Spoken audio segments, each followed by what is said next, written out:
Alrighty guys, welcome to another video. I'm just leaving the Wilmington health department. I had to get a TB test because I'm currently applying just to be a substitute teacher until things get back to normal, until I find out about my job and whatnot, so I can make a little money, you know, on the side. I did that when I was in Connecticut too, so used to being a sub. I really enjoy it, just being in the schools and doing that. So have to get all that paperwork and whatnot filled out, but today's gonna be a pretty eventful day.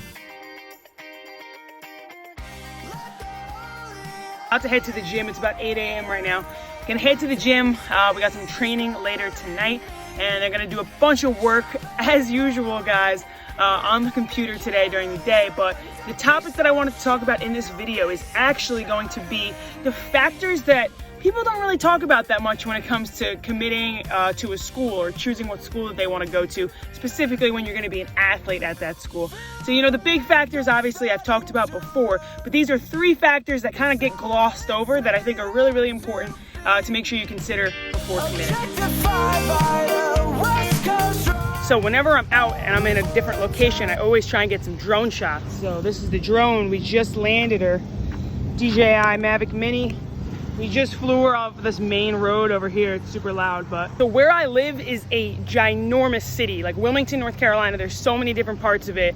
You know, it takes me like 30 minutes to get downtown, and I'm still technically in the same city. So whenever I'm, you know, in a new area, may as well, you know, get some drone shots so you show you guys something different, because it is a really, really cool city. We're about an hour and a half from Myrtle Beach, so like we're all the way at the bottom of North Carolina, but pretty cool town. There's lots to see. So yeah, figured I'd stop over here, get some shots.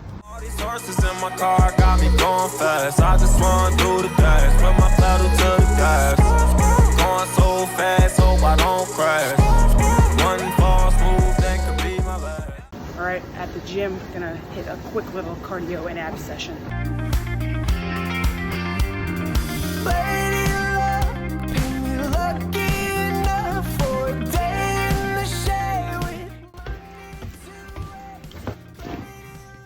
All right, we just got back from the gym, had some breakfast. I was absolutely starving.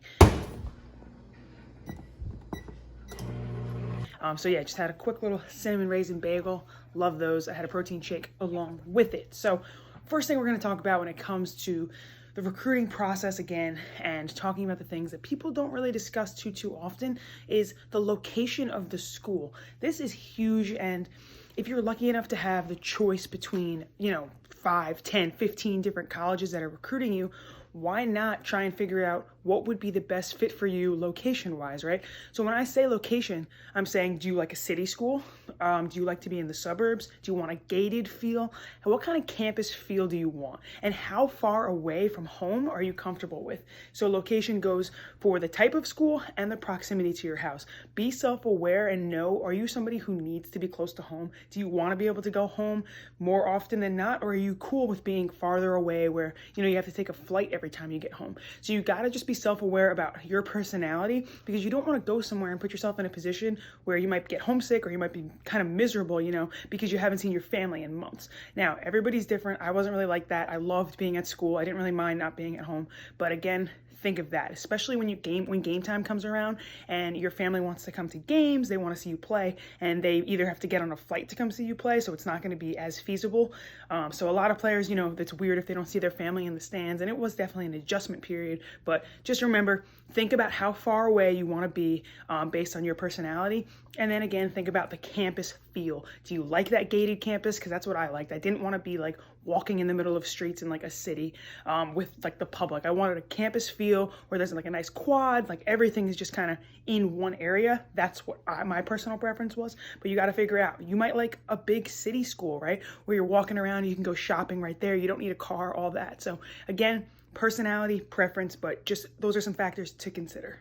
So when I was watching film this morning, 2 of the finishes that I saw from Kennedy Carter, a WNBA player, was an inside hand finish and then an outside foot finish. So you guys are going to see this here. She's going to use her inside hand as she drives to the basket for a reverse layup so that she blocks off the defender Taurasi on her backside by using her inside hand and turning her body away from the defender. So this is an advanced finish and you're going to have to work on it, but it's just a way to avoid getting blocked as you're attacking the rim. So the second finish you're going to to see is an outside foot finish. So instead of taking her normal right, left, 1-2 steps before she gets into her layup, she's actually going to leap off of her outside foot. And this is going to be a great way to mistime a defender's jump. So because she takes off earlier, the defense isn't ready to block that shot because they're expecting her to take one more step like players normally do on a traditional layup. It's up a little bit later on in the day. About to get a training session in. I got Zoom training, got a small group session, so I think it's 3 or 4 kids around 7:45. But before that, I'm gonna film a workout for Instagram, one that I just wrote up. So I'm gonna try that out, see if I like it, and then probably post that up tomorrow. But got the hoop over here, not too bad. Today we're rocking the Quinnipiac light blue shirt. Got our practice shorts. Those shorts are like my favorite. The practice shorts, love that design. And then we got the Harden BEs, still my favorite. I will say that Adidas socks, not good. I'm gonna do an entire video based on like what I like better, Nike gear or Adidas gear, because my first 3 years at Quinnipiac were actually a Nike sponsored team. My last 2 years we switched to Adidas. So I have a you know, a good sense of which brand I like better in terms of certain stuff. So it was cool that we got to experience both, but I'll do a whole video on that. But yeah, about to get after it right now, and then we'll go right into the topic of the video. We'll go to number 2, which is going to be academics.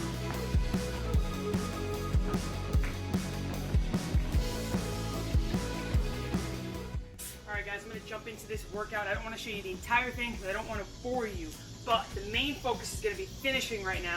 So again, when I'm talking to younger players, we're always taught to shoot the ball right here on our layups, right? We're taught to go, right, we toss it out, we take 2 steps, right, left, and we shoot it right like this. Or if we're on the left side, we toss it out, and we go left, right, left, and we shoot the ball overhand, right? That's how we're just taught. That's how I was taught, and that's how most players are taught. But when you get to a competitive level of basketball, shooting a layup right like this is probably the worst thing that you can do. You're asking to get blocked on every single possession. Now, you can get away with it in your church league or your local summer league when you're a younger player. But again, once you get to those competitive settings and the players get better and better, you're gonna have to be able to master a number of different finishes. So instead of going here, right, and working on this, how about in our workouts when we're on our own, we start practicing different angles and different ways to finish. So the first one that I always like to teach, I think it's the easiest one to teach to younger players, is just a simple scoop finish. When I say a scoop finish, it's just underhand. So instead of here, we're gonna take our steps right, left, whatever, right? And then we're gonna get here. And this is also called an extension finish. So we wanna lock that elbow out, so I'll change my angle. We wanna lock this elbow out. We don't wanna be here because we're babying it. We wanna lock it out, and we wanna be able to hold that ball away from our body because we can now get extra space away from our defender. So if I'm driving to the basket this way, right, and I have a defender that's locked on my hip, right, defender's right here, riding my hip. If I go up this way, I'm exposing the ball, that's gonna be more likely to get blocked. But if this defender's right here on my hip, and I can extend it out away from the defense, right, I'm gonna have a better chance of getting that shot off. So I told you for the Zoom workouts, I always write everything up. So 7:45 workout, we're gonna start off with our 5 swishes. Then we're gonna get some shooting in, some finishing. So we're gonna do some scoop layups, some floaters, some hop shooting just to get our footwork right. So all of this stuff is gonna be like 1 minute or just timed, just to warm up. Then we're gonna get into finishing. So we're gonna be doing some 2-foot finishes. We're gonna be doing some 2-foot finishes, so power finishes, inside, outside, outside, inside, jump stops, all those kind of finishes. None of the fancy stuff. We're gonna stick with some finishes that you can use to finish in contact, in the lane, when you really need to power up and go hard. Then we're gonna end it by doing some combo moves into that. So we're gonna be doing some dribble moves, getting to the basket, then using those finishes that we just worked on before. So kind of layering the skills in order to make them more game-like. Then we're going to be finishing with competition. That's what I always like to do. So we'll do a couple shooting drills that will end, and those will be competitive stuff. So be good, it'll be good. Hopefully it does not rain. I don't know if it's just getting dark or if it's gonna rain, but yeah, we'll see if we make it through. Number 2, second finish. This one's a little bit more complicated, probably the most advanced because you really got to get the ball high. You got to have good touch. But it's never a bad thing to work on this. So even if you can't use it in a game yet, when you're outside in your backyard or you're outside playing pickup, when it doesn't really matter all that much, that's when you should be using these kinds of finishes and trying to master them so that eventually you can put them into a game situation. So second one's going to be a sidearm finish. So remember, first one we were here, scoop. Second one's going to be sidearm finish. So when we go outside this way, This is the best for when you have maybe a bigger defender or a really good defender, someone that's pretty long and they're on your hip. And if you go out here, right, they might be able to still get there. Now, if I can put the ball sideways and get it up on the backboard,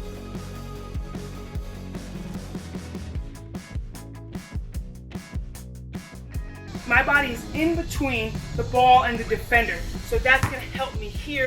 As I get into this position, the defender has to come through me to get to the ball. So regardless of whether or not I make the shot, that's gonna be a foul, right? So it's the easiest way to finish with contact. And then when I say easy, it's easy to get contact. Finishing, on the other hand, probably not as easy. So remember, we're here, boom, we're gonna toss that thing up nice and high off the side. I'll show you guys a couple examples, but those are two finishes that you can start working on right now.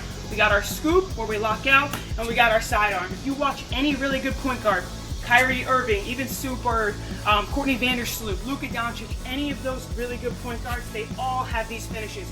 You will rarely see a high-level player, unless they're wide open on a fast break, shoot a layup just like this. So let me show you guys what these look like in real time.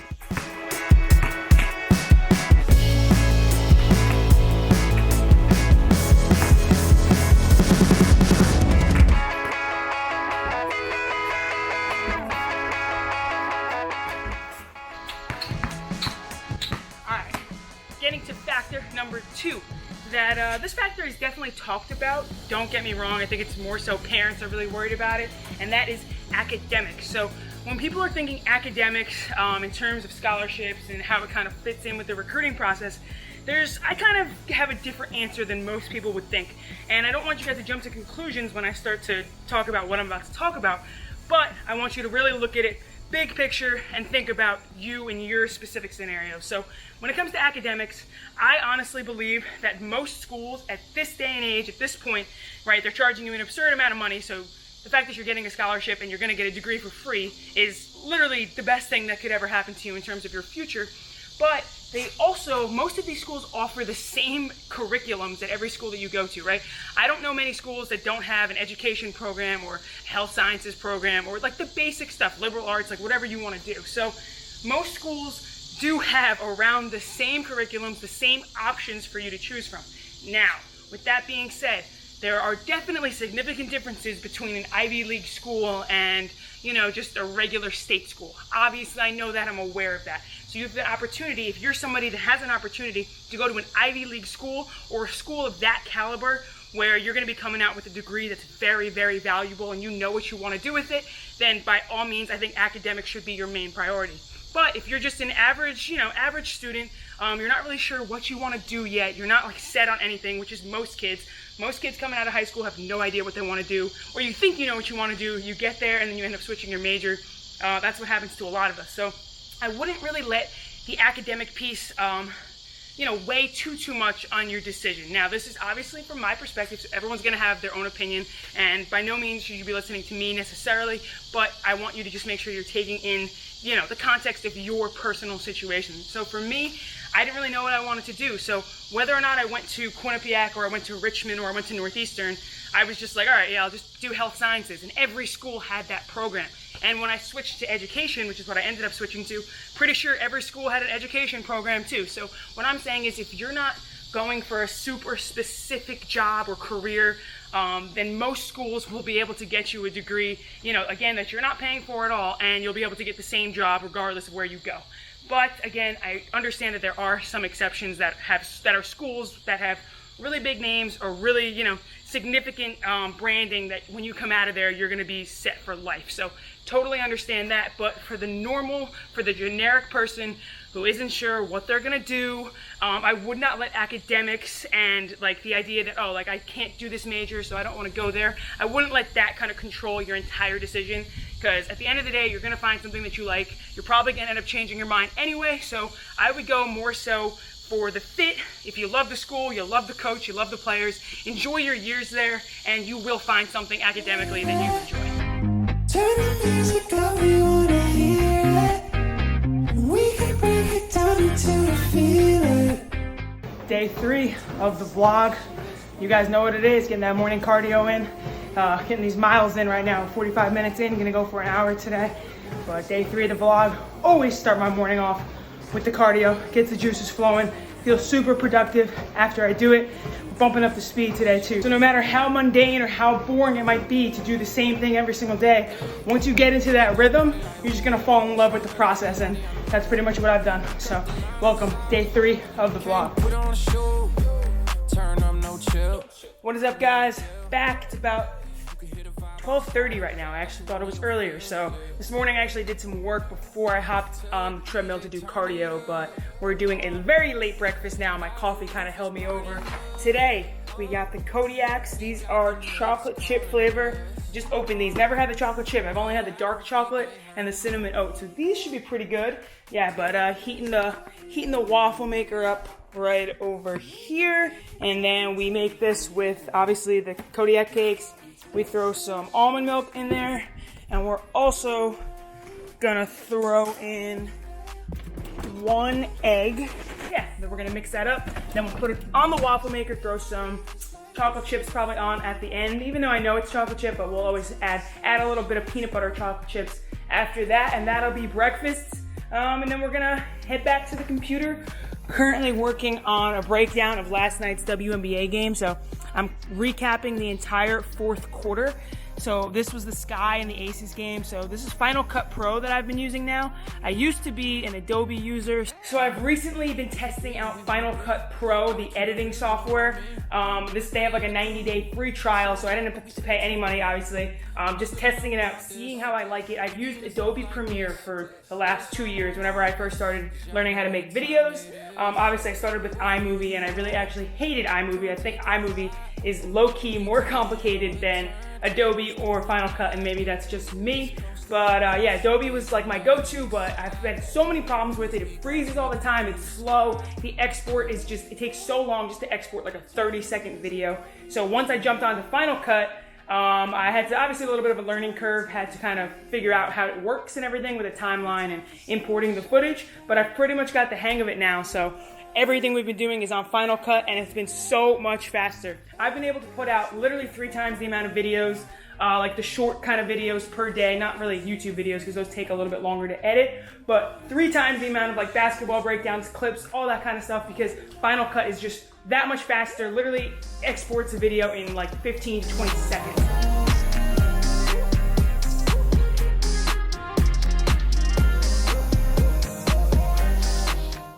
Alright guys, I think I put just the right amount of waffle batter in there today. It always spills over, I put way too much, but I think we're looking pretty solid here. It's hot. Oh baby, look at that. That is looking good. So yeah, that's probably one of the best waffles I've made in a long time. No mess, no spillage, we're good to go. Alright, you guys know the deal. Sugar-free syrup, saving those calories, only 15 calories. As compared to, I'm telling you guys, syrup is the one thing that it's worth buying sugar-free. Aunt Jemima light syrup, 50% fewer calories. There's still 100 calories in the same size serving. So this is 26 grams of carbs, and 100 calories. So even though that says light, imagine the regular. I don't know what the regular is. We don't have it here. But the regular syrup is even more calories than that. So if you're looking to cut something out and you're somebody that uses a lot of syrup, get sugar-free syrup. Telling you, it doesn't taste that much different.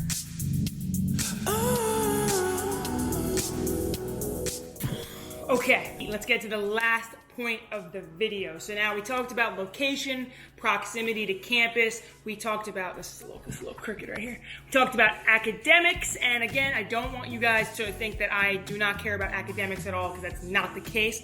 But again, going back on that very, very quickly, is the fact that many of us don't know what we're doing as high school athletes and don't know what we really enjoy in terms of academics yet. Don't let that dictate your decision if you're someone that's not really sure what you want to do in the future anyway. But besides that, last thing, this is super important, and it's going to be the depth chart and the style of play of the school that you're looking at going to, right? So when you're being recruited, obviously every coach, every team has their own system, their own style of play. Maybe they play fast, up-tempo, they want to get the ball out and they want to run, get easy layups, push the pace. Maybe they're the opposite. Maybe they're a team that likes to walk the ball up. They like to slow the game down, create less possessions for the opposition, so they want to run plays, right? Maybe that's their kind of style of play. They want to run plays, be in the half court.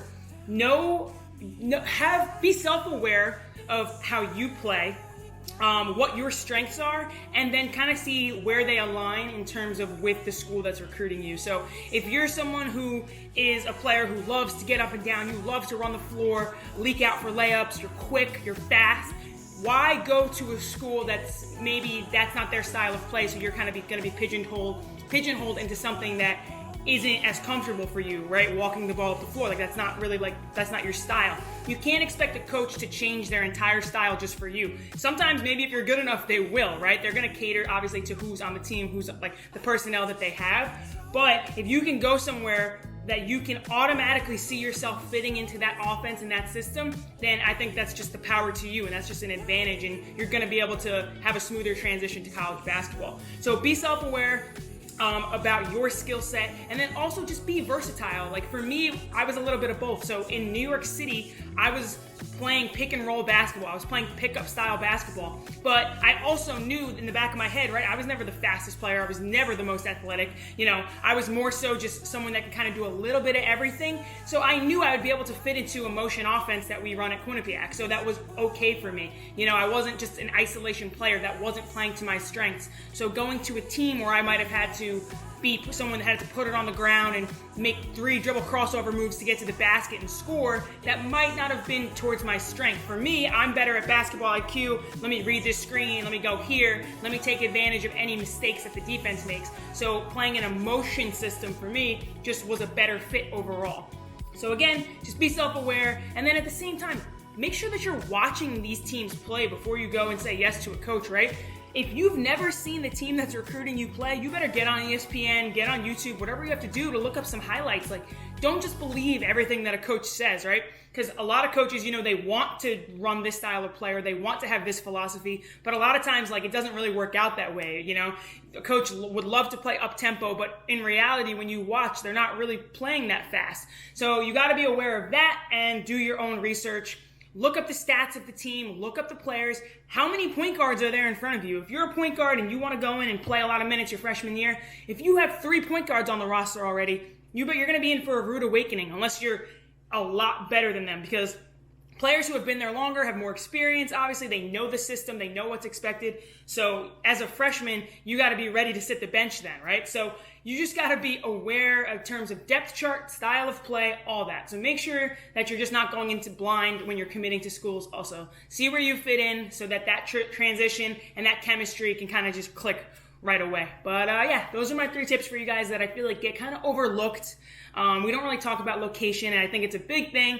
Academics, again, especially for parents, it's a huge part of it. But again, I just don't think it should dictate your decision unless you're, again, somebody going to an Ivy League school or knows exactly what they want to do with their life, and it really doesn't have to do with basketball. So, and then number 3, depth chart, roster, style of play.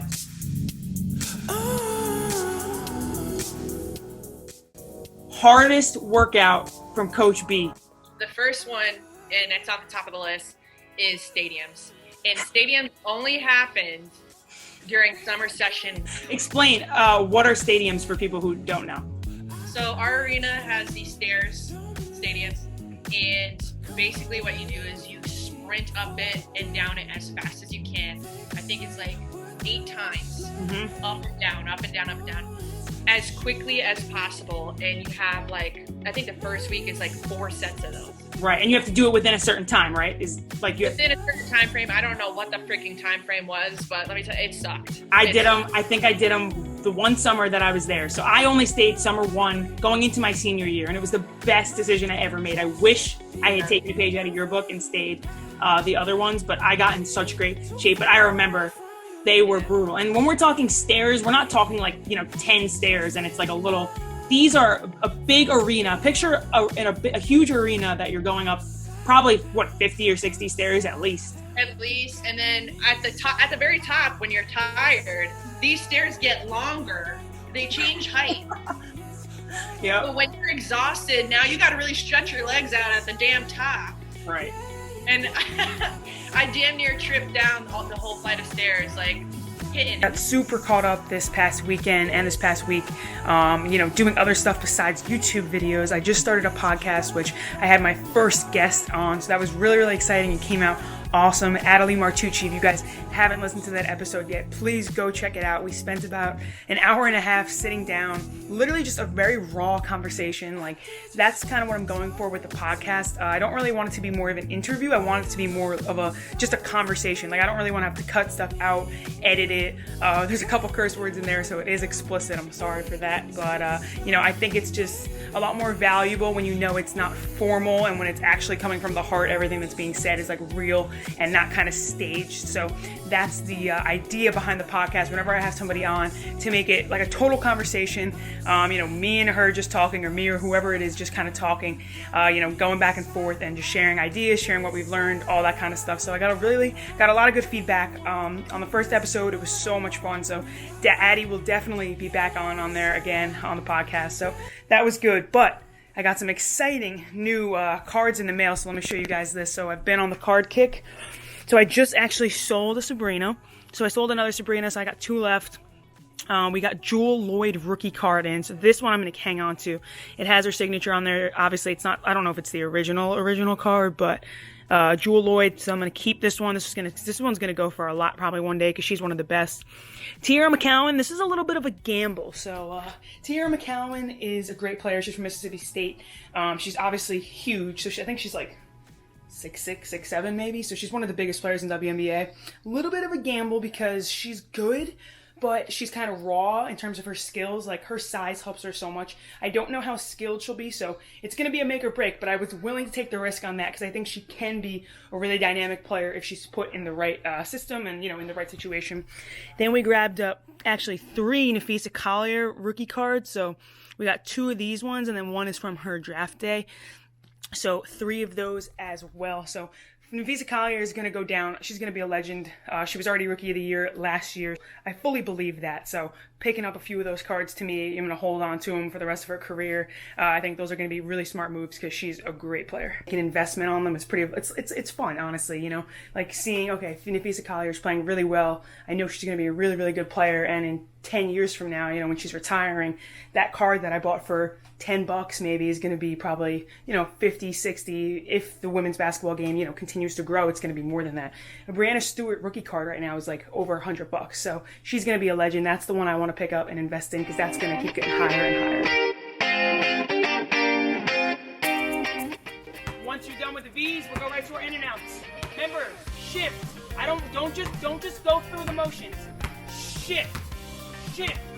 Here we go. 20 right, 20 left, 20 right, 20 left. Right into our in and out cross, just 10 reps of these. 10 reps. In and out cross, in and out cross, in and out cross. Done? We're cross between. Watch how I'm shifting. You see my weight here? I don't want us standing up. Right here, shift. Let's go. All right, continuous. Right to our continuous. Boom. See, I messed it up too. Right here, continuous. Let's go, 20. Continuous. Between, behind. Right around the foul line. You're going to start sideways. So the hoop is going to be here. Start with your body this way. I want you to toss the ball out in front of you.